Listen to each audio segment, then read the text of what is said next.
북한 고려항공의 승무원은 단순한 직업이 아닙니다.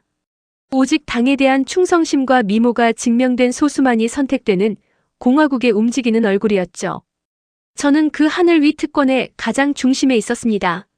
최고 위층만을 위한 특별기를 타고 모두의 동경을 한몸에 받았죠.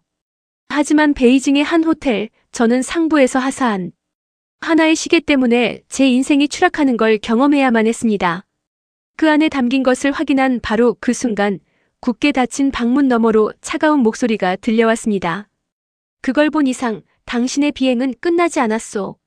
도대체 그 시계 안에는 무엇이 들어있었을까요?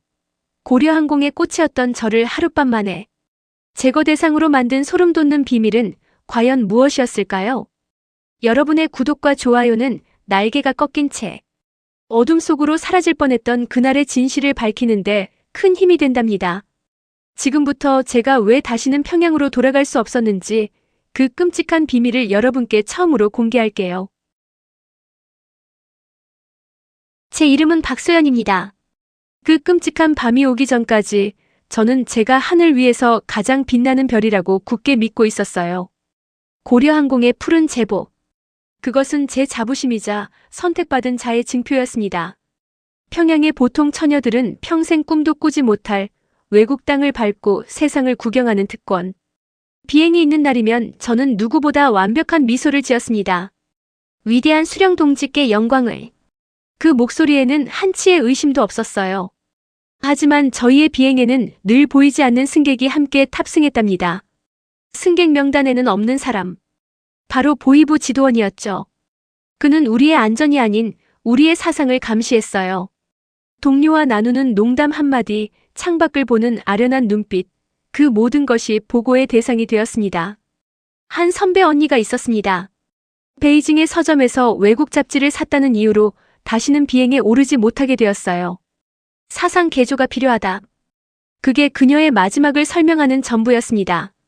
그날 이후 자유롭게만 보였던 저 푸른 하늘이 어쩌면 가장 거대한 감옥일지도 모른다는 생각을 처음으로 하게 되었답니다. 베이징 비행을 며칠 앞둔 날이었습니다. 저는 상상도 못했던 곳으로부터 호출을 받았습니다. 대남 공작을 총괄하는 부서, 그리고 그 정점에 있는 남자 강 부상이 저를 찾는다는 전갈이었죠. 그의 사무실은 제가 이제껏 보아온 그 어떤 곳보다 위압적이었습니다. 방 안에 걸린 거대한 백두산 그림 앞에서 그는 인자한 미소로 저를 맞이했어요. 하지만 저는 알 수 있었습니다. 그 부드러운 미소 뒤에 얼마나 날카로운 칼날이 숨겨져 있는지를요. 소연동무 공화국의 얼굴이자 자랑이야. 그는 저를 칭찬하며 붉은 비단으로 포장된 작은 상자 하나를 제 앞에 내밀었습니다. 상자 안에는 눈이 부실 정도로 아름다운 스위스제 명품 시계가 들어있었어요. 제가 평생 만져볼 수도 없을 만큼 귀한 물건이었죠. 이번 베이징 비행에서 자네가 할 작은 심부름이 하나 있네. 그는 제 손을 부드럽게 잡아 끌더니 차가운 시계를 제 손목에 직접 채워주었습니다. 그것은 마치 차가운 쇠사슬이 제 손목을 휘감는 것 같았어요. 베이징에 도착하면 어떤 남자가 자네에게 접근할 걸세. 그에게 이 시계를 주고 다른 물건을 받아오면 되네. 아주 간단한 일이지. 그의 목소리는 한없이 부드러웠지만 그의 눈빛은 저에게서 단 한순간도 떨어지지 않았습니다. 그것은 거절할 수 없는, 거절해서는 안 되는 명령이었습니다. 이 시계는 소연 동무의 충성심을 증명하게 될 것이야. 실수하면 안 되겠지? 저는 아무 대답도 할 수 없었습니다. 그저 온몸이 굳은 채 고개를 끄덕이는 것이 제가 할 수 있는 전부였어요. 그의 사무실을 나오는 순간 제 손목의 시계는 천근의 무게추처럼 무겁게 느껴졌습니다. 그것은 결코 선물이 아니었습니다. 제 목숨을 담보로 한 위험한 계약의 증표였습니다. 다음 날 비행을 준비하기 위해 사무실로 출근했을 때였습니다. 동료들은 제 손목에서 빛나는 시계를 보고 부러움 섞인 탄성을 질렀어요. 하지만 저는 그들의 칭찬에 웃을 수가 없었습니다. 그때였습니다. 제가 가장 믿고 따르던 최 선배가 제 손목을 보고는 그 자리에서 얼어붙었습니다.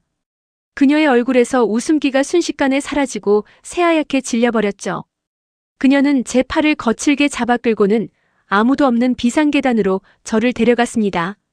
소연아, 너 이 시계 어디서 났어? 그녀의 목소리는 제가 한 번도 들어본 적 없는 공포로 가득 차 있었습니다. 저는 강부상 동지의 이름을 댈 수 없었어요. 그저 얼버무릴 뿐이었습니다. 그냥 선물을 받았습니다. 그 말을 듣는 순간 최 선배의 눈빛이 절망으로 흔들렸습니다. 그녀는 제 어깨를 꽉 잡고 제 눈을 똑바로 보며 거의 속삭이듯 말했어요. 소연아, 잘 들어. 내 말 명심해야 해. 내일 비행 무슨 일이 있어도 절대로 예정대로 착륙하면 안 돼. 그 말을 이해할 수가 없었습니다. 예정대로 착륙하지 말라니요. 그건 반역행위나 다름없었습니다. 제가 무언가 다시 물어보려던 순간 그녀는 황급히 제 손을 놓으며 주변을 살폈습니다. 기억해. 그 시계는 선물이 아니야. 족쇄야. 그 말을 끝으로 그녀는 뒤도 돌아보지 않고 계단을 황급히 내려갔습니다. 그것이 제가 본 그녀의 마지막 모습이었습니다. 다음 날 아침 비행을 위해 공항에 나갔을 때 최 선배는 보이지 않았습니다. 누군가 말해주더군요. 간밤에 국가보위성 요원들이 그녀의 집을 찾아와 어딘가로 데려갔다고요. 죄명은 알 수 없다고 했습니다. 저는 온몸에 피가 차갑게 식는 것을 느꼈습니다. 선배의 마지막 경고가 그녀의 겁에 질린 그 눈빛이 제 머릿속을 떠나지 않았습니다. 저는 곧 이륙할 비행기 안에서 제 손목의 시계와 함께 거대한 함정 속으로 빨려 들어가고 있었습니다. 비행 내내 저는 완벽한 미소 뒤에 수만 가지 생각을 숨겨야만 했습니다. 최 선배의 마지막 경고와 공포에 질려있던 그 눈빛. 그리고 손목을 휘감은 이 차가운 시계의 무게. 베이징의 호텔방에 홀로 남게 되었을 때 저는 문을 걸어 잠그고 커튼을 쳤습니다. 창밖의 화려한 불빛들이 마치 저를 감시하는 눈처럼 느껴졌기 때문이었죠. 저는 더 이상 이 불안감을 견딜 수가 없었습니다. 선배는 왜 사라졌을까? 예정대로 착륙하면 안 된다는 말은 또 무슨 뜻일까? 그리고 이 시계 안에는 대체 무엇이 들어있다는 말인가? 수많은 질문들이 제 머릿속을 헤집어 놓았습니다. 이것을 확인하는 순간 돌이킬 수 없는 강을 건너게 될 거라는 것을 직감했습니다. 하지만 이대로 아무것도 모른 채 그들의 인형으로 남는 것이 더 두려웠어요. 어쩌면 이 안에 제가 살아남을 수 있는 유일한 해답이 들어있을지도 모릅니다. 저는 떨리는 손으로 강부상이 알려준 방법을 떠올렸습니다. 용두를 돌리는 척하며 숨겨진 버튼을 누르자 시계의 뒷면이 소리 없이 열렸습니다. 그 안에는 먼지보다도 작은 검은색 마이크로필름 한 장이 들어있었습니다. 저는 떨리는 손으로 필름을 꺼내 방 안의 스탠드 불빛에 비춰보았습니다. 아주 작은 글씨들이 빼곡하게 적혀 있었어요. 그리고 그 첫 줄을 읽는 순간 저는 숨을 멈췄습니다. 그것은 해외에서 활동하고 있는 공화국 출신 반역자들의 명단. 아니, 암살 대상 명단이었습니다. 이름과 현재 거주지, 그리고 활동 내역까지 상세하게 기록되어 있었죠. 온몸의 피가 차갑게 식어가는 것을 느꼈습니다. 제가 지금 운반하고 있는 것은 단순한 뇌물이 아니었습니다. 누군가의 목숨값을 담은 피 묻은 살생부였던 겁니다. 그리고 저는 그 피를 제 손에 직접 묻히게 될 운명이었습니다. 손에 들린 마이크로필름이 세상에서 가장 무거운 쇠붙이처럼 느껴졌습니다. 제가 지금껏 믿어왔던 모든 것이 이 얇은 필름 한 장에 무너져 내리고 있었어요. 바로 그때였습니다. 누군가 호텔 방문을 두드리는 소리가 들려왔습니다. 약속된 접선책이 온 것이었습니다. 심장이 발끝까지 떨어지는 기분이었지만 저는 애써 태어난 척해야만 했습니다. 떨리는 손으로 마이크로필름을 다시 시계 안에 넣고 문으로 다가갔습니다. 하지만 문을 여는 순간 저는 온몸이 얼어붙고 말았습니다. 문 앞에는 약속된 인상착의의 남자가 아니었습니다. 검은 양복을 입은 뱀처럼 차가운 눈빛의 사내 두 명이 서 있었을 뿐이죠. 그들은 아무 말 없이 제 손목의 시계를 향해 턱짓을 했습니다. 그 순간 저는 모든 것을 깨달았습니다. 최 선배의 마지막 경고. 절대 예정대로 착륙하면 안 돼. 그 말의 진짜 의미를 말입니다. 저는 처음부터 이 비밀을 운반하고 조용히 제거될 일회용 미끼였습니다. 평양으로 돌아갈 비행기 표는 처음부터 존재하지 않았던 겁니다. 시계를 내놓으시지. 한 남자가 나지막이 말했습니다. 그 목소리에는 한치의 감정도 담겨있지 않았어요. 그들의 손이 제 팔을 향해 뻗어오는 순간 저는 비명을 지르며 뒷걸음질 쳤습니다. 그리고 제 손에 잡히는 테이블 위에 뜨거운 찻주전자를 그들의 얼굴을 향해 온 힘을 다해 던져버렸습니다. 그들이 비명을 지르며 물러서는 그 짧은 틈을 놓치지 않고 저는 열린 문틈으로 몸을 날려 복도를 향해 미친 듯이 달리기 시작했습니다. 뒤에서 분노에 찬 고함 소리가 들려왔어요. 호텔의 화려한 복도를 지나 비상계단을 구르듯 뛰어내려 저는 베이징의 낯선 밤거리 속으로 몸을 던졌습니다. 화려한 네온사인과 수많은 인파 속에서 저는 더 이상 고려항공의 자랑스러운 승무원이 아니었습니다. 이름도 조국도 없는 그저 살아남기 위해 도망쳐야만 하는 한 마리의 쫓기는 짐승일 뿐이었습니다. 베이징의 밤은 저를 삼킬 듯 화려했습니다. 저는 수많은 인파 속에 몸을 숨긴 채 정신없이 달리고 또 달렸습니다. 어디로 가야 할지, 누구에게 도움을 청해야 할지 아무것도 알 수 없었죠. 모든 것이 낯선 이국 땅에서 저는 완벽한 미아였습니다. 한참을 헤매다 악취가 진동하는 어두운 뒷골목으로 몸을 숨겼습니다. 벽에 등을 기댄 채 거친 숨을 몰아쉬는데 온몸이 사시나무처럼 떨려왔어요. 이제 모든 것이 끝이라고 생각했습니다. 이곳에서 시체로 발견되거나 혹은 그들에게 붙잡혀 소리 없이 사라지게 될 운명이라고요. 바로 그 절망의 순간이었습니다. 제 머릿속에서 최 선배의 마지막 목소리가 메아리처럼 울려 퍼졌습니다. 그 비행 절대 예정대로 착륙하면 안 돼. 공포에 질려있던 그 눈빛. 그녀는 무언가를 필사적으로 제게 알리려 했던 겁니다. 단순한 경고가 아니었습니다. 만약 그녀가 정말로 제 탈출을 원했다면 왜 더 직접적으로 말하지 않았을까요? 그것은 보이부의 감시 속에서 그녀가 제게 보낼 수 있었던 유일한 신호, 즉 암호였던 겁니다. 예정대로 착륙하면 안 돼. 저는 그 문장을 수없이 되뇌었습니다. 무엇을 의미하는 걸까요? 비행기 편명? 아니면 시간? 머리가 터질 것 같았어요. 그때 아주 오래전 선배와 나누었던 사소한 대화 하나가 벼락처럼 떠올랐습니다. 베이징의 왕푸진 거리에 있는 그녀가 가장 좋아했던 작은 찻집. 그곳의 이름은 부착륙 착륙하지 않는다는 뜻의 찻집이었습니다. 그저 특이한 이름이라 웃어넘겼던 그 기억. 온몸에 소름이 돋았습니다. 그녀는 제게 도망칠 장소를 알려준 것이었습니다. 지도원의 함정을 눈치채고 제가 살아남을 수 있는 유일한 길을 열어준 것이었죠. 저는 더 이상 망설이지 않았습니다. 이제 저는 더 이상 길 잃은 짐승이 아니었습니다. 어둠 속에서 나아가야 할 방향을 가리키는 희미하지만 분명한 나침반을 손에 쥔 생존자였습니다. 저는 어두운 골목을 빠져나와 그 찻집의 이름을 향해 다시 달리기 시작했습니다. 그곳에 저를 기다리고 있는 것이 희망일지 아니면 또 다른 함정일지는 알 수 없었습니다. 하지만 이것이 제가 선택할 수 있는 유일한 길이었습니다. 찻집 부착륙의 문 앞은 지옥의 문턱처럼 느껴졌습니다. 안으로 들어서는 한 걸음이 제 모든 운명을 결정할 것만 같았죠. 저는 떨리는 손으로 문을 열고 안으로 들어섰습니다. 내부는 아주 작고 허름한 찻집이었습니다. 희미한 등불 아래 손님은 아무도 없었고 찻잎 냄새만이 공간을 채우고 있었어요. 카운터에 앉아있던 한 중년 남자가 저를 보고는 아무 말 없이 안쪽 방을 가리켰습니다. 방 안에는 깡마른 체구의 한 남자가 저를 기다리고 있었습니다. 그의 눈은 죽은 생선처럼 흐릿했지만 그 안에는 모든 것을 꿰뚫어보는 듯한 날카로움이 숨겨져 있었죠. 그가 바로 브로커였습니다. 최 선배가 보냈소? 그것이 그의 첫마디였습니다.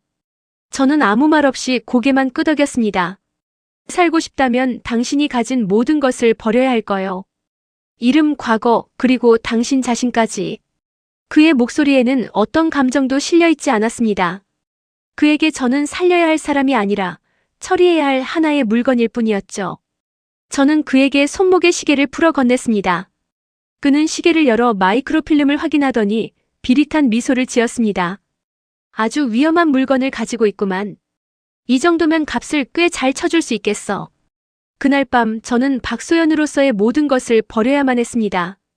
그는 제 긴 머리를 가위로 주저없이 잘라냈고 몸에 익었던 푸른 제복 대신 낡고 허름한 옷을 던져주었습니다. 거울 앞에 선 제 모습은 너무나 낯설었어요. 하늘을 날던 붉은 별은 사라지고 그 자리에는 겁에 질린 채 남루한 옷을 걸친 한 명의 이방인이 서 있을 뿐이었습니다. 이제부터 당신 이름은 리화요. 연변에서 온 조선족이지. 그는 제 손에 낡은 신분증 하나를 쥐어주었습니다. 그 안에는 제가 아닌 리화라는 낯선 여인의 얼굴이 웃고 있었습니다. 저는 그날 밤 제 자신을 제 손으로 직접 죽였습니다. 세상에 더 이상 고려항공 승무원 박소연은 존재하지 않았습니다. 오직 살아남기 위해 남쪽으로 가야만 하는 조선족 리화만이 남아있을 뿐이었습니다.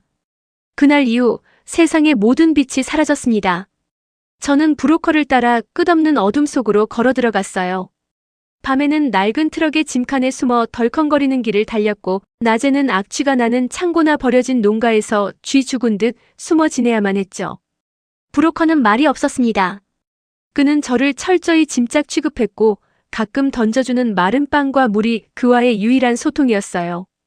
그의 눈빛은 늘 저를 감시했고, 제가 가진 마이크로필름의 가치를 저울질하고 있는 듯 했습니다. 며칠을 남쪽으로 달렸을까, 어느 작은 시골 마을의 여관에 잠시 머물게 되었습니다. 며칠 만에 처음으로 몸을 씻고 누웠지만 잠을 이룰 수가 없었어요. 창밖의 작은 소리에도 심장이 철렁 내려앉았기 때문이죠. 바로 그때였습니다. 조용하던 복도에서 여러 명의 발소리와 함께 익숙한 억양의 목소리가 들려왔습니다. 이 방이 틀림없소? 고려항공 출신 박소연이. 분명 이 여관으로 들어가는 것을 봤습니다. 보이부 요원들이었습니다. 그들이 이곳까지 저를 쫓아온 것이었습니다. 온몸에 피가 얼어붙었어요. 브로커는 제 입을 거칠게 틀어막고는 창문 밖을 가리켰습니다. 뛰어내려. 여기는 2층이었습니다. 망설일 시간이 없었어요. 방문이 부서져라 걷어차는 소리가 들려왔고, 저는 눈을 질끈 감고 창문 밖으로 몸을 던졌습니다. 발목이 부서지는 듯한 고통과 함께 저는 어두운 뒷골목으로 굴러떨어졌어요. 브로커는 저를 짐짝처럼 들쳐업고 다시 어둠 속으로 달리기 시작했습니다. 그의 거친 숨소리를 들으며 저는 처음으로 깨달았습니다. 그 역시 이 거대한 추격전에서 살아남기 위해 발버둥 치고 있다는 것을요. 한참을 달려 겨우 위기를 벗어났을 때 그가 저를 바닥에 내려놓으며 말했습니다. 이제부터는 더 힘들어질 게야. 단순히 북조선 놈들만이 아니야. 이 땅의 주인들도 당신을 찾고 있어. 그의 입에서 나온 이름. 흑룡. 제가 가진 비밀이 이제는 두 개의 거대한 조직을 동시에 적으로 만들고 만 것이었습니다. 저는 더 이상 도망칠 곳이 없었습니다. 사방이 모두 저를 노리는 적들로 가득 차 있었으니까요. 우리는 마침내 바다에 도착했습니다. 하지만 그 바다는 제가 알던 푸른 바다가 아니었어요. 비릿한 기름 냄새와 녹슨 쇠 냄새가 뒤섞인 어둡고 축축한 항구였죠. 저는 그곳에서 또 다른 트럭의 짐칸보다도 못한 밀항선의 가장 밑바닥으로 던져졌습니다. 엔진의 굉음과 흔들림 속에서 저는 여기가 바다 위인지 땅 밑인지조차 구분할 수 없었어요. 이 배는 저를 자유로 이끄는 구원의 방주가 아니었습니다. 그저 또 다른 형태의 움직이는 관일 뿐이었죠. 브로커는 그날 이후 저를 대하는 태도가 미묘하게 달라졌습니다. 그의 죽은 생선 같던 눈빛이 이제는 탐욕으로 번들거리기 시작했어요. 그는 제게서 눈을 떼지 않았고 종종 알 수 없는 질문들을 던졌습니다. 그 필름 그렇게나 중요한 물건인가? 저는 아무 대답도 하지 않았습니다. 제가 가진 유일한 무기의 가치를 저 악마 같은 남자에게 알려줄 수는 없었으니까요. 하지만 그는 이미 모든 것을 눈치채고 있었습니다. 북한의 보위부와 중국의 검은 조직이 동시에 저를 쫓는다는 것은 제가 가진 물건의 가치가 상상을 초월한다는 뜻이었으니까요. 운명의 그날 밤이었습니다. 배가 잠시 멈추고 갑판 위가 소란스러워졌어요. 브로커는 제 팔을 거칠게 잡아 끌고 갑판의 가장 어두운 구석으로 저를 데려갔습니다. 밤바다는 모든 것을 삼킬 듯 검고 고요했어요. 이제 그만 내놓으시지. 그가 나지막이 말했습니다. 그의 손에는 어느새 날카롭게 빛나는 작은 칼 한 자루가 들려 있었습니다. 당신을 살려서 데려가는 것보다 이 물건 하나만 가져가는 게 훨씬 더 큰 돈이 되겠어. 온몸에 피가 얼어붙었습니다. 저는 필사적으로 뒷걸음질 쳤지만 등 뒤에는 차가운 바다뿐이었어요. 당신도 그들과 한패였군요.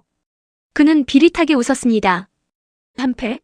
아니, 나는 그저 돈 냄새를 잘 맡을 뿐이야. 그의 손이 제품을 향해 뻗어오는 순간 저는 그의 팔을 미친 듯이 물어뜯었습니다.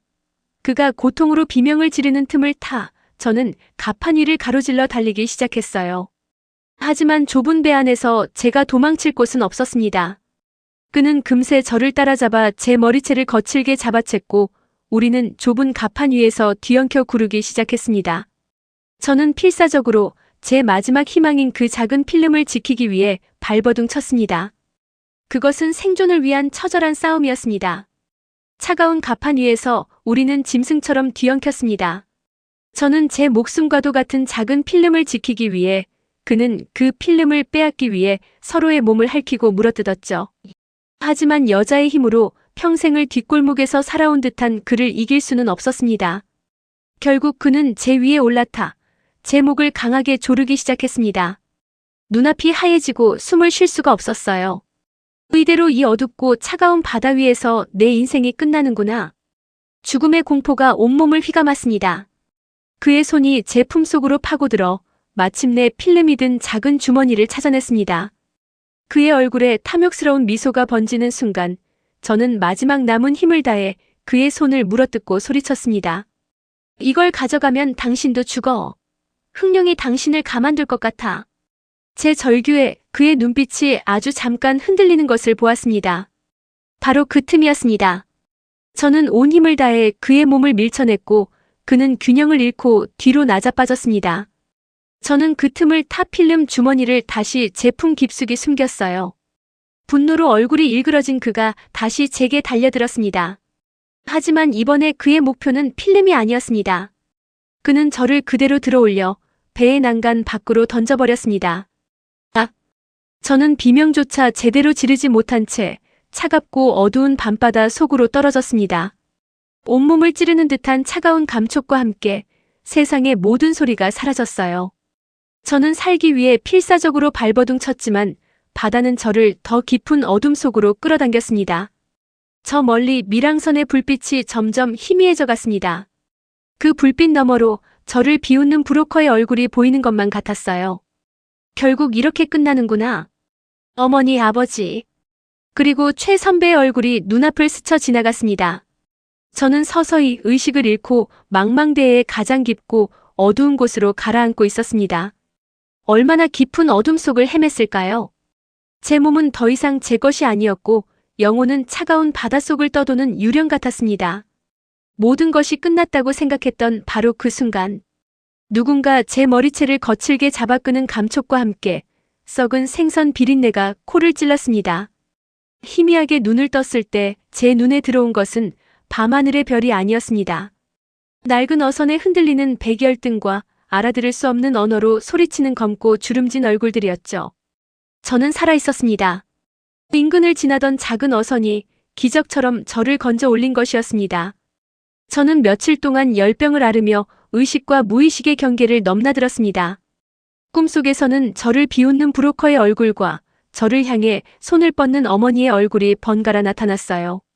그때마다 저는 비명을 지르며 깨어났고 낯선 얼굴의 늙은 선원이 제 이마에 젖은 수건을 갈아주곤 했습니다. 그렇게 며칠이 더 흘렀을까 배의 엔진 소리가 멈췄습니다. 선원들은 저를 부축해 갑판 위로 이끌었어요. 숨막히는 습기와 뜨거운 열기, 그리고 낯선 향신료 냄새가 뒤섞인 공기. 눈앞에는 제가 한 번도 본 적 없는 복잡하고 거대한 항구가 펼쳐져 있었습니다. 선원들은 제 손에 빵 한 조각을 쥐어주고는 제가 알아듣지 못할 말로 무언가 말한 뒤 저를 부두에 내려놓고 떠났습니다. 저는 다시 혼자였습니다. 하지만 이번에는 달랐습니다. 제 발밑에는 단단한 땅이 있었고 제 가슴 속에는 차갑게 식어버린 복수심이 타오르고 있었으니까요. 만신창이가 된 몸을 이끌고 저는 비틀거리며 걷기 시작했습니다. 사람들은 저의 남루한 행색을 보며 수군거렸지만 이제 그런 것은 아무렇지도 않았어요. 오직 제 머릿속에는 단 하나의 목표만이 남아 있었습니다. 그리고 마침내 저는 그것을 발견했습니다. 수많은 깃발들 사이에서 바람에 자랑스럽게 펄럭이고 있는 태극기. 대한민국 대사관이었습니다. 그 깃발을 보는 순간 온몸에 힘이 풀려 그 자리에 주저앉고 말았어요. 압록강보다 더 멀고 얼음보다 더 차가웠던 그 바다를 건너 제가 마침내 이곳에 도착한 것이었습니다. 저는 이를 악물고 일어나 대사관의 무거운 철문을 향해 다가갔습니다. 떨리는 손으로 문을 두드렸을 때 문이 열리고 나온 직원이 저를 보고 놀라던 그 표정. 그리고 제가 내뱉은 첫 한마디. 살려주세요. 저는 북에서 왔습니다. 그 순간 제 뒤로 굳게 닫히는 대사관의 무거운 철문 소리를 들으며 저는 비로소 깨달았습니다. 지옥 같던 도망이 정말로 끝났다는 것을요. 한국으로 향하는 비행기 안에서 저는 처음으로 하늘을 나는 것이 두렵지 않았습니다. 창밖의 푸른 하늘은 더 이상 저를 가두는 감옥이 아니라 저를 자유로 이끄는 날개처럼 느껴졌으니까요. 인천공항에 첫 발을 내디뎠을 때 저는 낯선 땅의 공기 속에서 희미한 희망의 냄새를 맡았습니다. 저를 맞이한 국정원 직원들의 태도는 제가 상상했던 것과는 전혀 달랐습니다. 그들은 저를 죄인처럼 다루지 않았고 오히려 지친 기색이 역력한 제 건강을 먼저 걱정해 주었죠. 며칠 동안 따뜻한 잠자리와 식사를 제공받으며 저는 아주 조금씩 인간으로서의 존엄성을 되찾아가고 있었습니다. 그리고 마침내 본격적인 조사가 시작되었습니다. 조사실은 차갑지 않았고 제 앞에는 따뜻한 차가 놓여 있었죠. 박소연 씨 힘들었을 텐데 천천히 기억나는 대로만 말해줘요. 조사관의 부드러운 목소리에 저는 굳게 닫아두었던 마음의 문을 열기 시작했습니다. 고려항공에서의 생활, 강부상의 위험한 선물, 그리고 최 선배의 마지막 경고까지. 모든 것을 털어놓는 동안 저는 조금도 두렵지 않았습니다. 제 품에는 이 모든 것을 증명할 결정적인 증거가 있었으니까요. 모든 이야기가 끝나고 방 안에는 무거운 침묵이 흘렀습니다. 조사관들은 믿을 수 없다는 표정으로 서로를 바라보고 있었죠. 저는 마침내 제 모든 것을 걸고 지켜냈던 마지막 카드를 꺼내 들었습니다. 바닷물에 젖고 낡아 빠졌지만 여전히 제 목숨보다 소중했던 작은 필름 주머니. 이 안에 모든 증거가 들어있습니다. 조사관들의 눈이 번쩍 뜨였습니다. 그들은 조심스럽게 필름을 건네받아 특수장비 위에 올려놓았죠. 모두가 숨을 죽인 채 화면에 무언가 나타나기만을 기다렸습니다. 하지만 화면에는 아무것도 나타나지 않았습니다. 이럴 리가 없는데 한 조사관이 당황한 목소리로 중얼거렸습니다. 너무 오래 바닷물에 노출된 것 같습니다. 염분 때문에 필름 표면이 전부 손상되었습니다. 판독이 불가능합니다. 쿵. 심장이 바닥으로 떨어지는 소리가 들리는 것 같았습니다. 제가 목숨을 걸고 지켜냈던 유일한 증거. 먼저 간 이들의 억울함을 풀어줄 마지막 희망. 그 모든 것이 아무것도 아닌 한낱 쓰레기가 되어버린 순간이었습니다. 판독 불가. 그 세 글자는 제게 내려진 사형 선고와도 같았습니다. 저는 미친 사람처럼 소리쳤어요. 아니라고, 그럴 리 없다고, 저 안에 모든 진실이 들어있다고 말입니다. 하지만 제 절규는 차가운 조사실의 벽에 부딪혀 공허하게 흩어질 뿐이었습니다. 그 순간 방 안의 공기가 완전히 바뀌는 것을 느꼈습니다. 조금 전까지 저를 향하던 조사관들의 날카롭고 기대에 찬 눈빛. 그 모든 것이 순식간에 사라지고 그 자리에는 깊은 연민과 어쩔 수 없다는 동정만이 남아있었죠. 그들은 더 이상 저를 거대한 비밀을 품고 있는 중요한 증인으로 보지 않았습니다. 그날 이후 저를 향한 질문의 종류가 달라졌습니다. 그들은 더 이상 강부상의 이름이나 흥룡의 존재에 대해 묻지 않았어요. 대신 제가 겪었던 일들에 대해 물었습니다. 압록강보다 더 차가웠던 그 밤바다의 기억, 그리고 브로커에게 쫓기던 순간들에 대해서요. 마치 의사가 환자의 아픈 곳을 살피듯 아주 조심스럽게요. 소연 씨 많이 힘들었죠. 그런 끔찍한 일을 겪었으니 기억이 왜곡될 수도 있는 겁니다. 한 나이 든 조사관이 제 어깨를 토닥이며 말했습니다. 기억의 왜곡. 그 한마디에 저는 모든 것을 깨달았습니다. 그들에게 저는 더 이상 진실을 말하는 증인이 아니었습니다. 끔찍한 일을 겪고 현실과 망상을 구분하지 못하는 가여운 탈북 여성. 치료가 필요한 환자가 되어버린 겁니다. 저는 지옥에서 탈출했지만 결국 아무도 믿어주지 않는 더 깊고 투명한 감옥에 갇히고 말았습니다. 제 목소리는 더 이상 진실의 증거가 아니었고 제 기억은 그저 끔찍한 트라우마의 일부가 되어버렸습니다. 세상에서 가장 외로운 섬에 저 혼자 버려진 기분이었습니다. 국정원에서의 조사가 끝나고 저는 세상 밖으로 나왔습니다. 아니, 세상 속에 또 다른 섬으로 옮겨졌다는 표현이 더 맞을 겁니다. 하나원이라는 곳을 거쳐 저는 서울 변두리의 작은 임대 아파트를 배정받았어요. 국가에서는 저를 보호한다는 명목 아래 저의 모든 것을 통제했습니다. 정기적으로 저를 찾아오는 상담사는 제 이야기를 들어주었지만 그녀의 눈빛 속에서 저는 진실을 말하는 증인이 아니었습니다. 그저 환자일 뿐이었죠. 저는 사회에 나왔지만 사회의 일부가 될 수는 없었습니다. 사람들의 웃음소리가 들려오는 거리에서 저는 늘 혼자였고 보이지 않는 유리벽에 갇힌 그림자 같았어요. 시간이 흐를수록 제 기억은 점점 더 희미해져 갔습니다. 아니, 어쩌면 제 스스로가 그 기억을 지우려 발버둥 쳤는지도 모릅니다.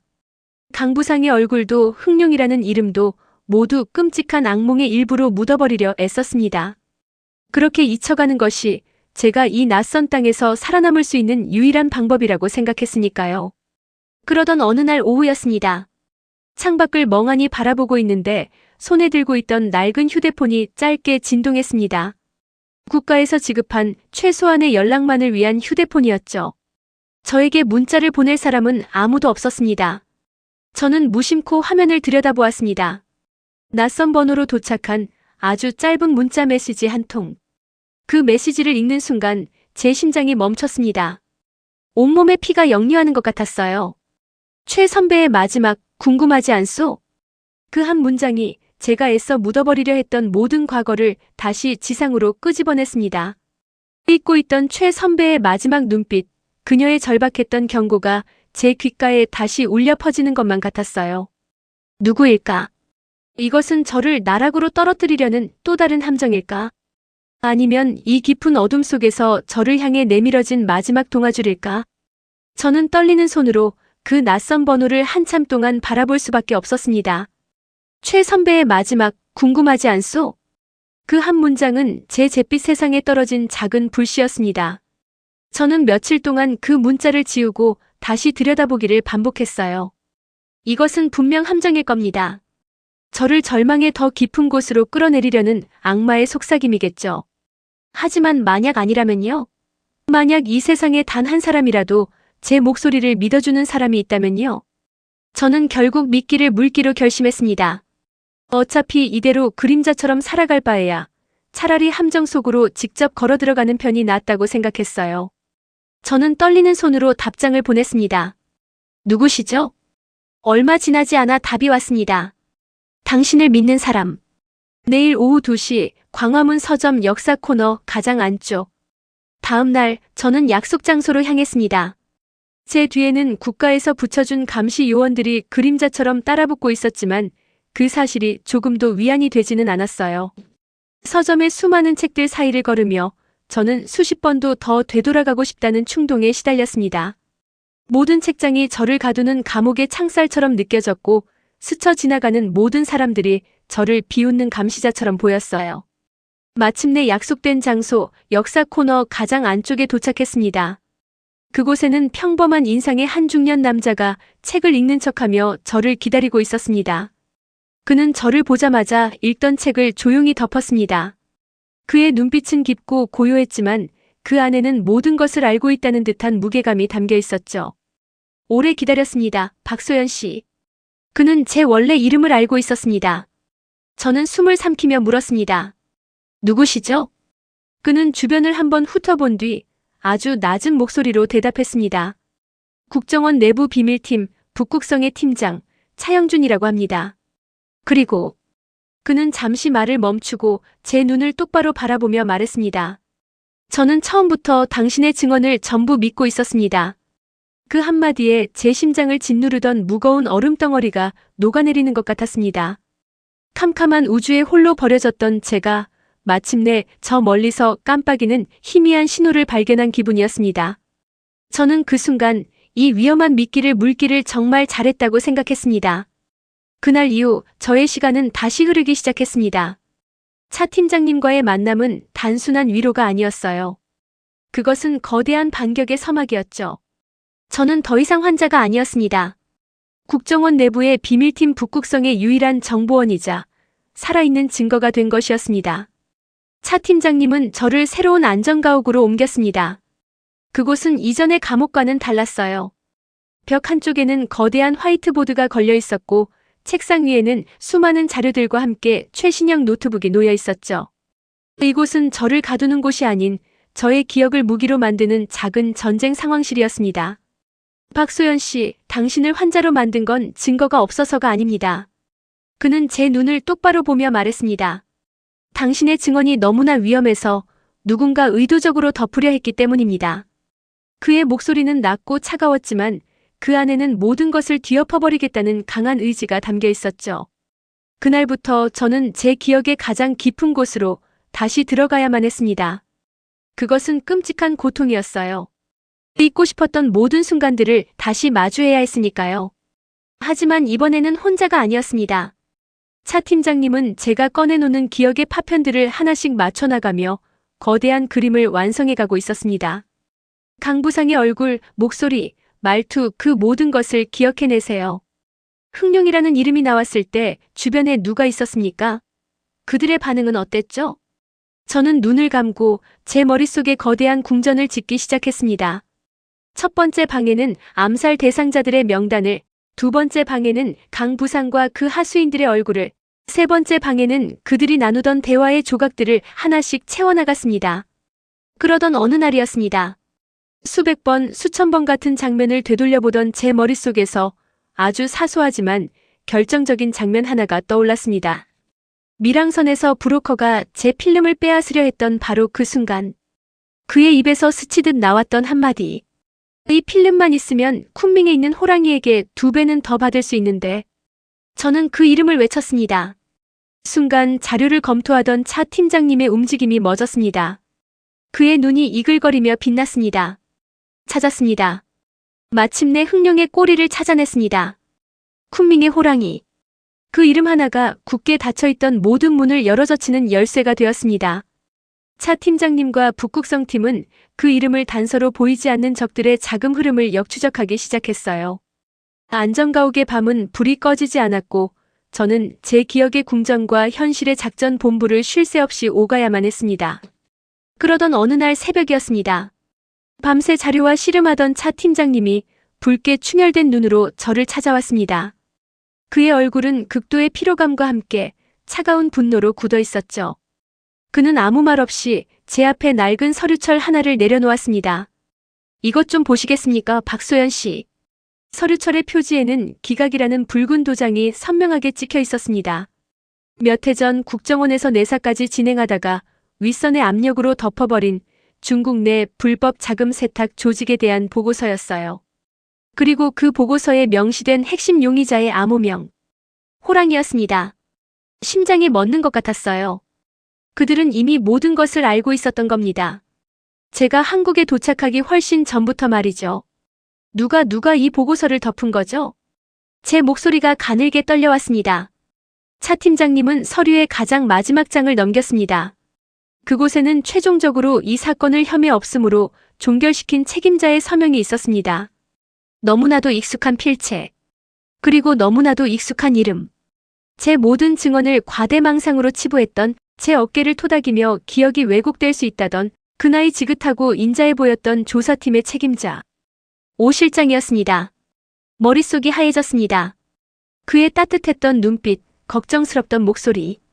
그 모든 것이 저를 속이고 진실을 묻기 위한 정교한 연극이었던 겁니다. 저는 그들의 소나기에서 벗어난 것이 아니었습니다. 오히려 가장 교활한 적의 손에 직접 넘겨져 치료라는 이름의 감옥에 갇혀 있었던 것이죠. 저는 그 순간 깨달았습니다. 제가 싸워야 할 가장 무서운 적은 북녘의 암살자나 중국의 검은 조직이 아니었습니다.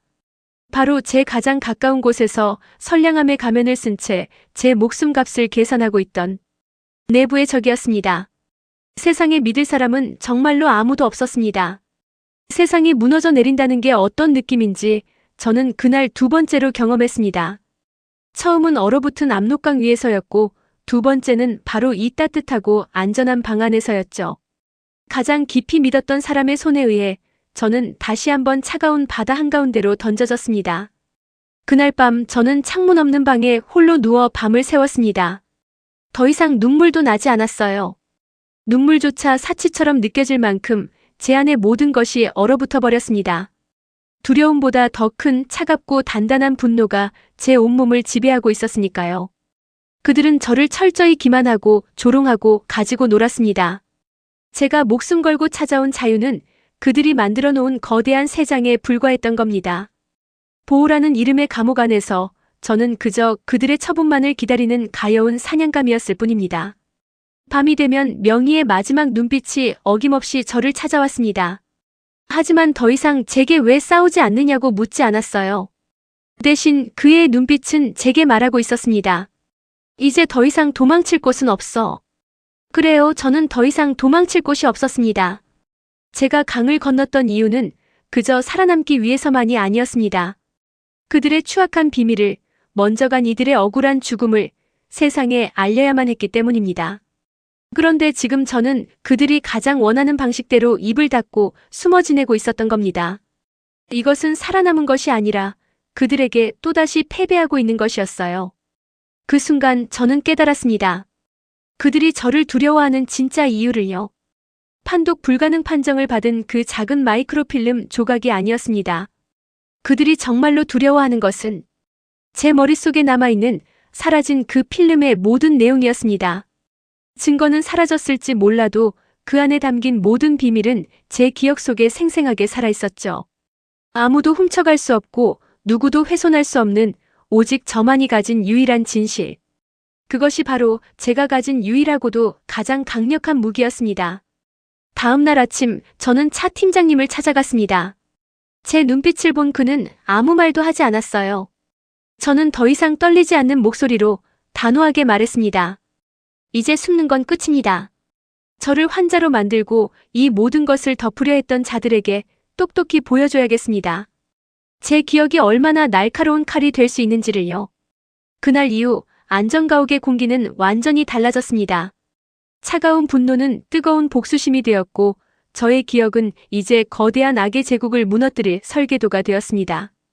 저는 더 이상 어둠 속에 숨어 떨고 있는 희생자가 아니었어요. 스스로 어둠이 되어 그들의 심장부로 걸어 들어가는 사냥꾼이 되기로 결심한 겁니다. 오 실장을 속여야 합니다.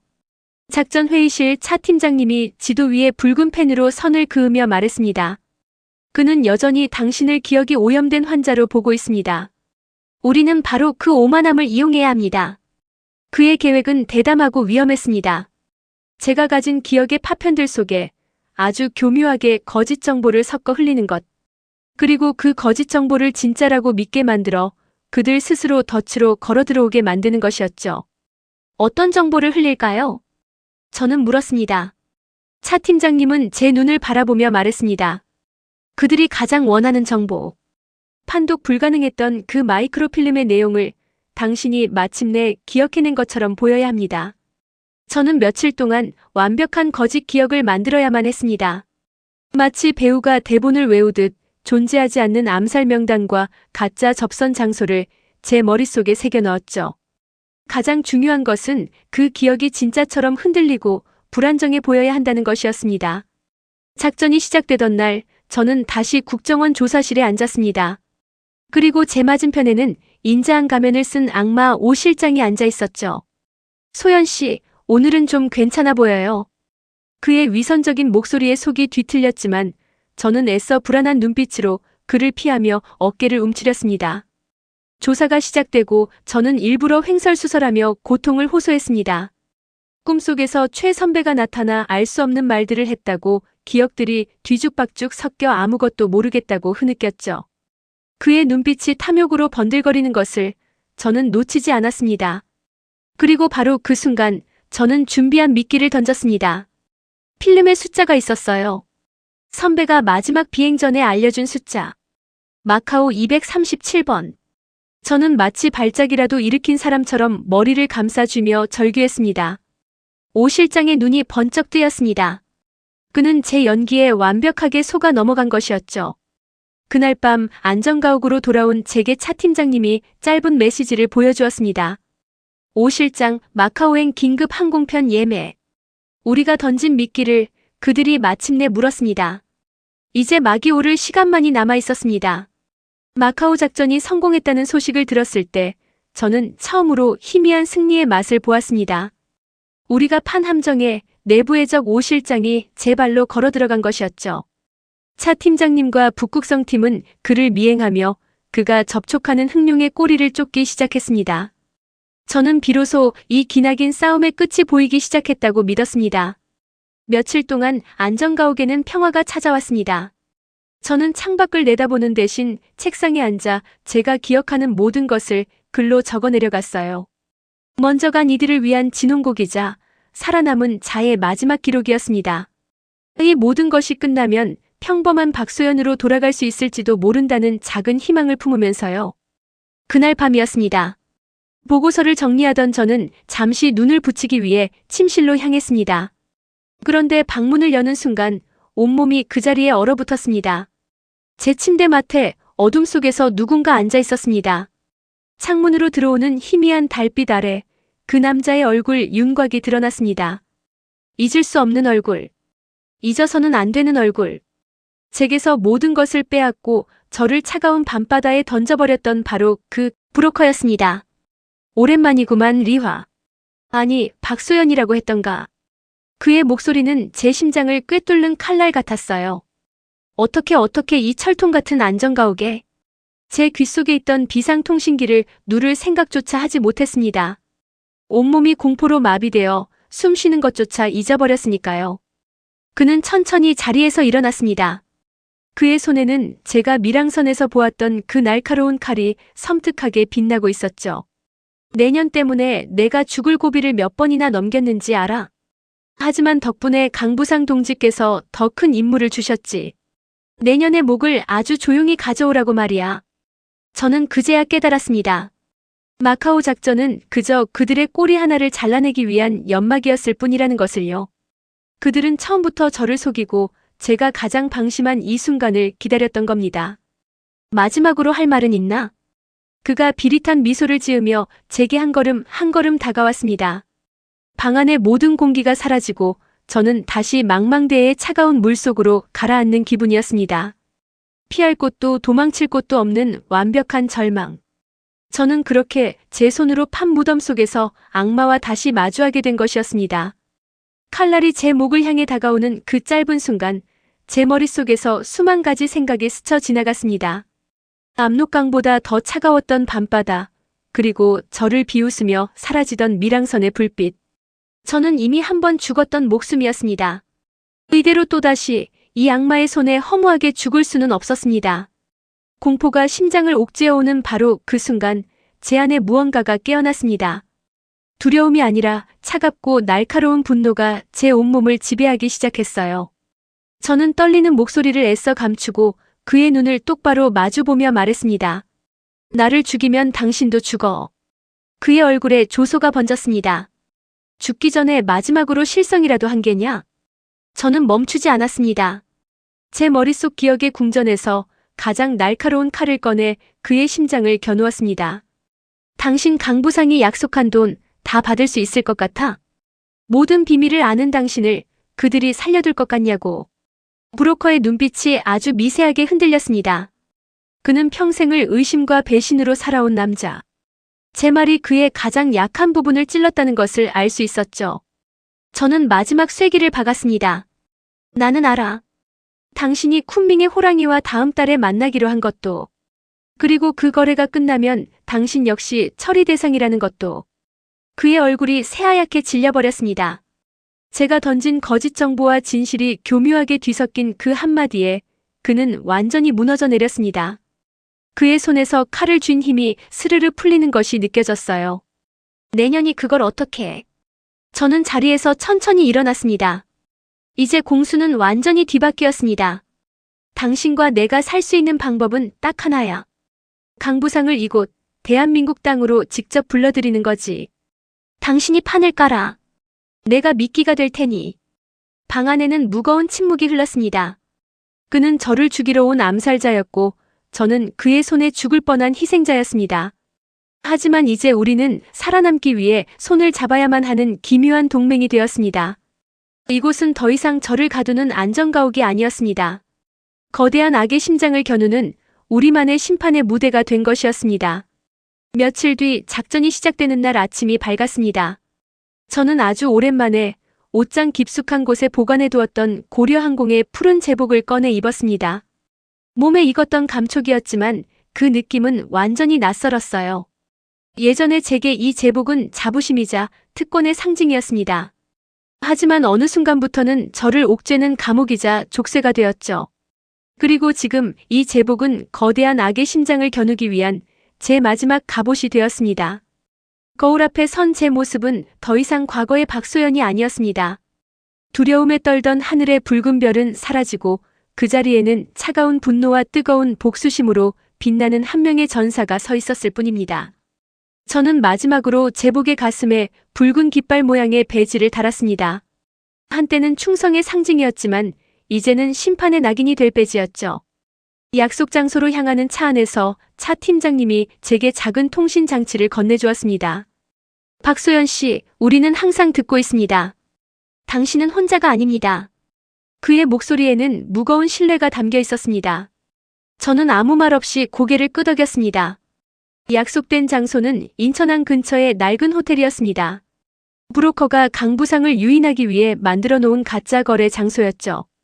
호텔방에 홀로 들어서는 순간 저는 기묘한 기시감을 느꼈습니다.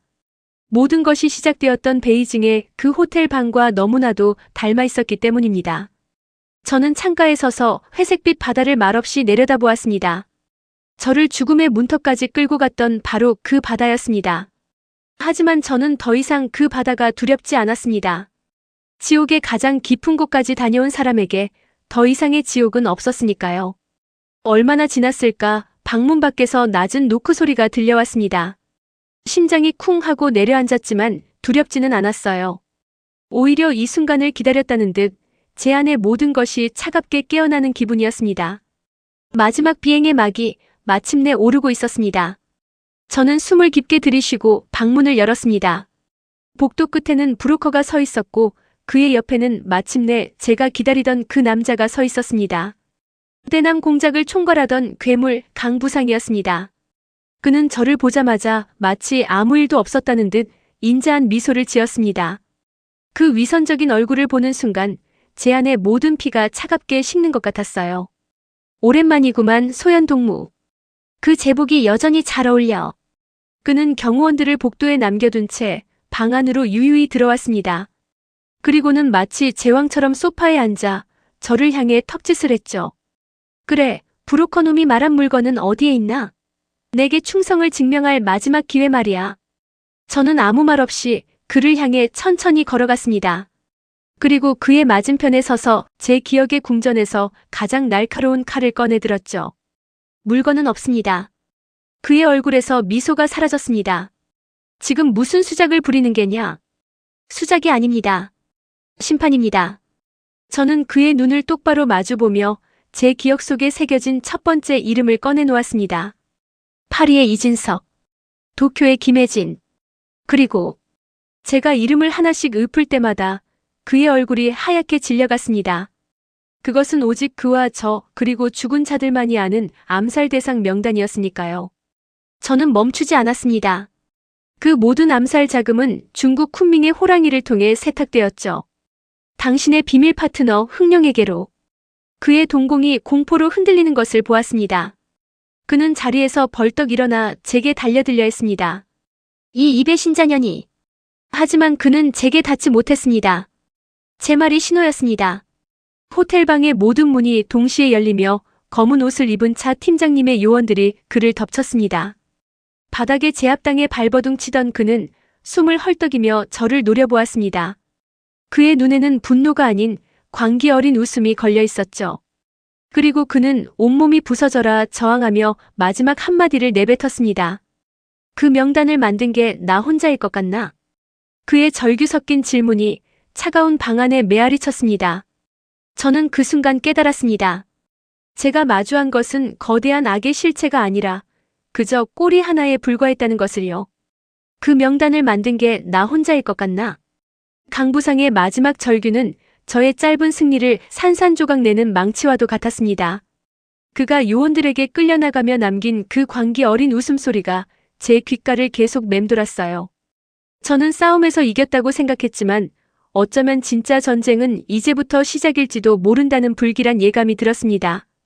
안전가옥으로 돌아오는 차 안에서 차 팀장님은 아무 말이 없었습니다. 그 역시 강부상의 마지막 말이 단순한 발악이 아니라는 것을 직감하고 있었겠죠. 우리는 뱀의 머리를 잘랐다고 믿었지만 어쩌면 그것은 거대한 용의 발톱 하나에 불과했을지도 모릅니다. 그날 밤 저는 잠들지 못했습니다. 제 기억의 궁전 가장 깊숙한 곳. 제가 애써 외면하고 있던 마지막 방의 문을 열어야만 했습니다. 그곳에는 제가 이해할 수 없었던 수많은 기억의 파편들이 먼지처럼 쌓여 있었죠. 강부상이 시계를 건네주며 했던 의미심장한 말들. 그리고 밀항선에서 브로커가 흘렸던 흥룡에 대한 이야기들. 그분은 북조선 사람도 중국 사람도 아니야. 그분은 이 모든 판을 처음부터 설계한 사람이지. 그때는 이해하지 못했던 그 말들이 이제는 날카로운 비수가 되어 제 심장을 꿰뚫었습니다. 만약 그 모든 것을 처음부터 설계한 사람이 있다면 그는 강부상처럼 어리석게 모습을 드러내지도 브로커처럼 돈에 흔들리지도 않을 겁니다. 오히려 가장 안전하고 가장 의심받지 않는 곳에서 이 모든 것을 지켜보고 있었을 겁니다. 바로 그때였습니다. 제 머릿속에서 벼락처럼 하나의 얼굴이 떠올랐습니다. 국정원 조사실, 제 모든 증언을 과대망상으로 치부했던 내부의 적, 오 실장. 그가 체포되기 직전 차 팀장님에게 했던 마지막 말이 기억났습니다. 나는 그저 지시를 따랐을 뿐이요. 최 선배를 잘 찾아보시오. 최 선배. 제게 마지막 경고를 남기고 사라졌던 제가 가장 믿고 의지했던 바로 그 사람. 모든 기억의 조각들이 하나로 맞춰지는 순간 저는 숨을 쉴 수가 없었습니다. 온몸에 피가 역류하는 것 같았어요.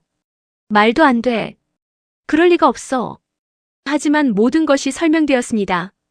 지도원의 함정을 미리 알았던 것도, 브로커의 연락처를 남겨두었던 것도, 그리고 국정원 내부의 적을 통해 제 증언을 가장 먼저 무력화시켰던 것도. 모든 것을 조종한 진짜 배후 흥룡의 정체. 그것은 바로 이 모든 비극의 시작을 제게 알려주었던 저의 유일한 희망이자 가장 깊은 절망. 최 선배였습니다. 세상이 무너진다는 것은 소리가 없는 것이었습니다. 제 안의 모든 것이 산산조각 났지만 방 안은 지독하리만치 고요했어요. 최 선배. 그 이름 석자가 제 심장에 박힌 수억 개의 유리 파편이 되어 저를 갈기갈기 찢어놓았습니다. 그녀의 따뜻했던 눈빛, 제 손을 잡아주던 온기, 그리고 마지막 순간까지 저를 걱정하던 그 절박한 목소리. 그 모든 것이 저를 완벽하게 속이기 위한 가면이었다는 사실을 저는 믿을 수가 없었습니다. 아니, 믿고 싶지 않았습니다. 저는 비틀거리며 차 팀장님에게 다가갔습니다. 그리고 제가 맞춰낸 이 끔찍한 진실의 조각들을 미친 사람처럼 쏟아내기 시작했습니다. 최 선배예요. 모든 것을 시작한 사람, 흥룡은 최 선배였어요. 차 팀장님의 얼굴이 돌처럼 굳어졌습니다. 그 역시 이 지독한 반전을 예상하지 못했던 겁니다. 그는 한참 동안 아무 말도 하지 않았습니다. 방 안에는 저의 거친 숨소리만이 가득했죠. 얼마나 지났을까 그가 아주 낮은 목소리로 입을 열었습니다. 말이 되는군요. 그의 목소리에는 깊은 허탈함과 함께 차가운 분노가 서려 있었습니다. 당신에게 경고를 남기고 사라진 것도, 브로커에게 당신을 보낸 것도, 그리고 국정원 내부의 적을 통해 당신의 증언을 가장 먼저 무력화시킨 것도. 모든 것이 설명됩니다. 그녀는 이 모든 판을 처음부터 설계하고 가장 안전한 곳에서 지켜보고 있었던 겁니다. 그녀는 저를 탈출시킨 것이 아니었습니다. 자신의 제국에 흠집을 낸 강부상을 제거하고 동시에 모든 비밀의 원흉인 저를 통제하기 위해 저를 이 거대한 체스판의 말로 이용했던 겁니다. 가장 완벽한 시나리오였죠. 저는 그 자리에 주저앉아 소리 없는 눈물을 흘렸습니다. 제가 싸워야 할 적은 제가 가장 사랑하고 존경했던 사람이었습니다. 제가 무너뜨려야 할 제국은 제가 유일하게 희망이라 믿었던 사람의 손으로 만들어진 것이었습니다. 이것은 더 이상 남과 북의 전쟁이 아니었습니다. 국가 대 국가의 싸움도 아니었습니다. 이것은 철저히 기만당한 한 인간과 인간의 마음을 지배하는 악마의 싸움. 저와 최 선배, 우리 두 사람의 전쟁이었습니다. 이제 저는 거대한 용의 심장을 향해 칼을 겨눠야만 했습니다. 그날 이후 안전가옥은 깊은 침묵의 바다에 잠겼습니다. 우리는 용의 심장을 발견했지만 그 심장은 가장 단단한 갑옷 안에 숨어 있었죠. 최 선배. 그녀는 이 모든 판을 설계한 자답게 그 어떤 흔적도 남기지 않았습니다. 우리는 그녀가 흑룡이라는 것을 알았지만 그것을 증명할 방법은 아무것도 없었습니다. 절망이 다시 저를 집어삼키려 했습니다. 하지만 제 안에 무언가가 그것을 허락하지 않았어요. 배신감은 제가 되어 흩어지지 않고 오히려 더 단단한 다이아몬드가 되어 제 심장에 박혔습니다. 저는 그 차가운 보석을 무기 삼아 다시 제 기억의 궁전으로 들어갔습니다. 이번에는 달랐습니다.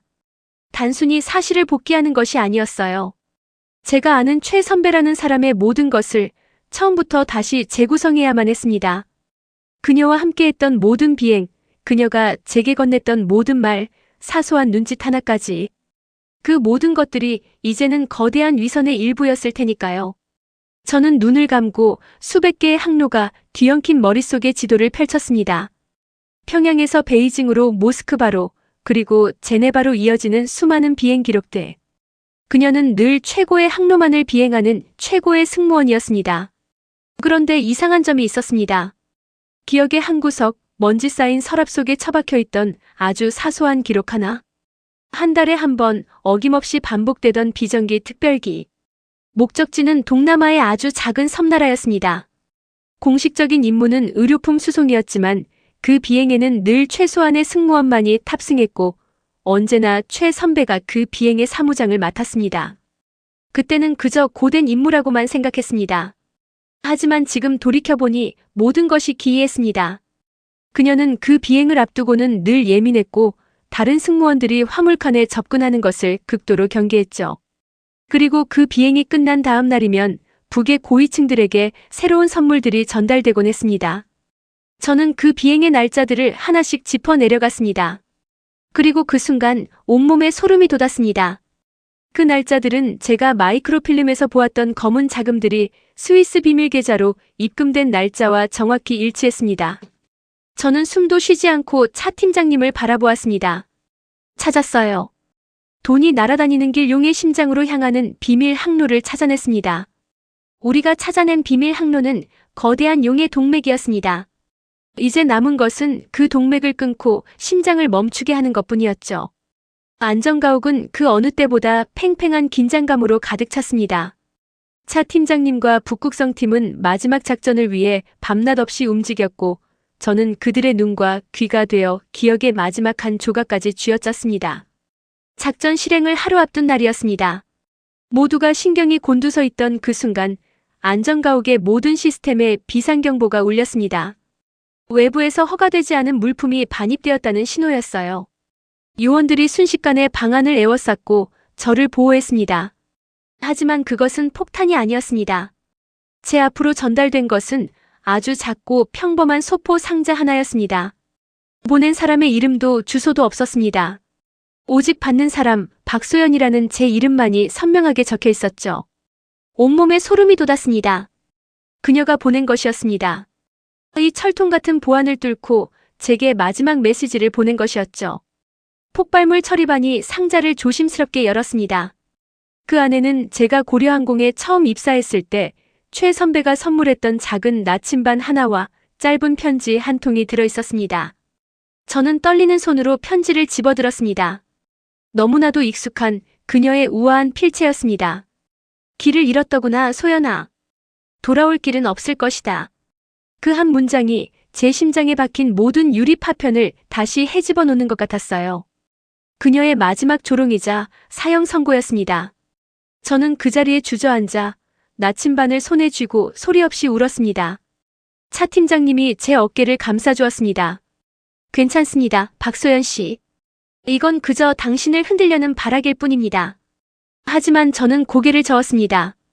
그리고 눈물 젖은 눈으로 손에 쥔 나침반을 들어보였습니다. 이 나침반은 그녀와 저만의 비밀이었습니다. 길을 잃을 때마다 그녀는 농담처럼 말하곤 했죠.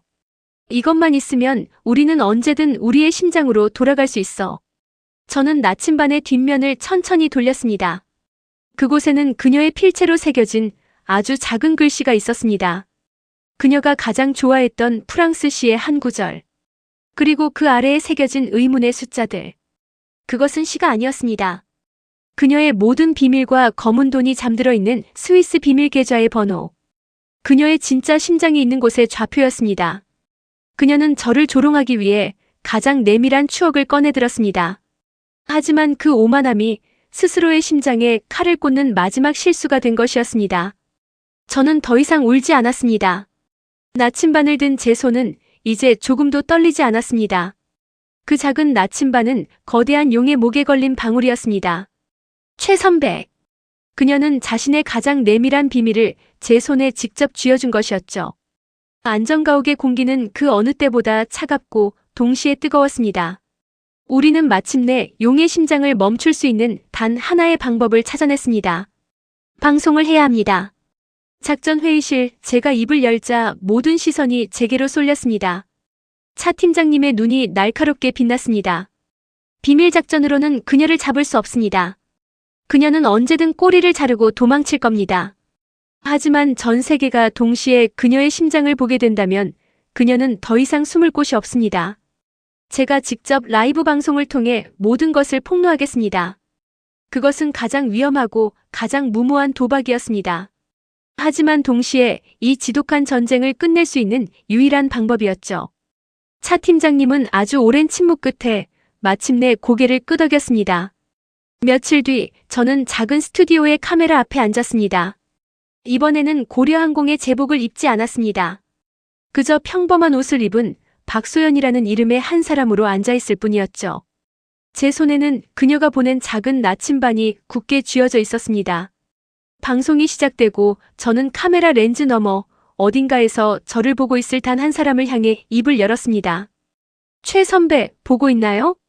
저는 저의 모든 이야기를 처음부터 다시 시작했습니다. 위험했던 선물과 사라진 암살 명단, 그리고 저를 나락으로 떨어뜨렸던 수많은 배신의 순간들을요. 이것은 더 이상 억울함을 호소하는 피해자의 절규가 아니었습니다. 모든 것을 알고 있는 생존자가 내리는 차가운 심판의 기록이었습니다. 그리고 마침내 저는 손에 쥐고 있던 나침반을 들어보였습니다. 선배는 제게 말했죠. 이 나침반만 있으면 우리는 언제든 우리의 심장으로 돌아갈 수 있다고. 이제 제가 선배의 진짜 심장이 어디에 있는지 세상에 알려드리겠습니다. 저는 카메라를 향해 나침반 뒤편에 새겨진 그 숫자들을 천천히 그리고 아주 또렷하게 읽어내려갔습니다. 하나의 숫자가 불릴 때마다 저는 거대한 제국이 무너져 내리는 소리를 듣는 것만 같았습니다. 그것은 총성보다 더 강력하고 칼날보다 더 날카로운 심판의 언어였습니다. 모든 것을 폭로한 후 저는 마지막으로 카메라를 보며 말했습니다. 이것은 복수가 아닙니다. 먼저 간 이들을 위한 저의 마지막 비행 기록입니다. 방송이 끝나는 순간 저는 비로소 깨달았습니다. 제 길고 길었던 비행이 마침내 끝났다는 것을요. 모든 것이 끝났습니다. 제가 시작한 방송은 거대한 폭풍이 되어 세상을 뒤흔들었습니다. 최 선배. 흥룡이라 불렸던 그녀의 제국은 자신이 쌓아올린 탐욕의 무게를 이기지 못하고 한 줌의 재가 되어 무너져 내렸습니다. 그녀는 결국 자신이 그토록 경멸했던 자들의 손에 의해 단죄를 받았다고 들었습니다. 저는 아주 오랜 시간이 흐른 뒤에야 그 모든 소식을 들을 수 있었습니다. 차 팀장님은 제게 새로운 신분과 함께 아무도 저를 찾지 못하는 곳에서의 평범한 삶을 선물해 주었습니다. 저는 더 이상 도망치지도 숨지도 않아도 되었습니다. 저는 비로소 진짜 자유를 얻은 것이었죠. 가끔 저는 공항 활주로가 보이는 언덕에 올라 비행기가 뜨고 내리는 것을 바라봅니다. 한때는 제 세상의 전부였던 저 하늘과 저를 가두었던 쇳덩어리. 이제는 아무런 감정도 느껴지지 않아요.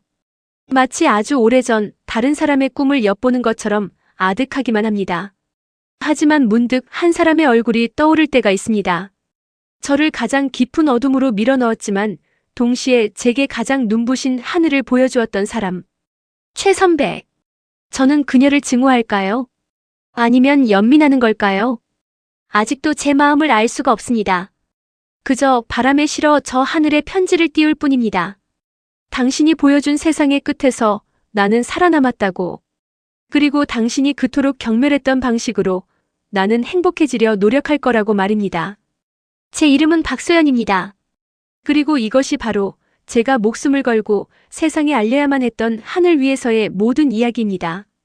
저의 길고 외로운 비행이 앞으로 어떻게 계속될지, 그리고 언젠가 먼저 간 이들의 이름 앞에 진심으로 웃으며 꽃 한 송이를 바칠 수 있을지, 그 멀고 험한 길을 계속해서 지켜봐 주세요.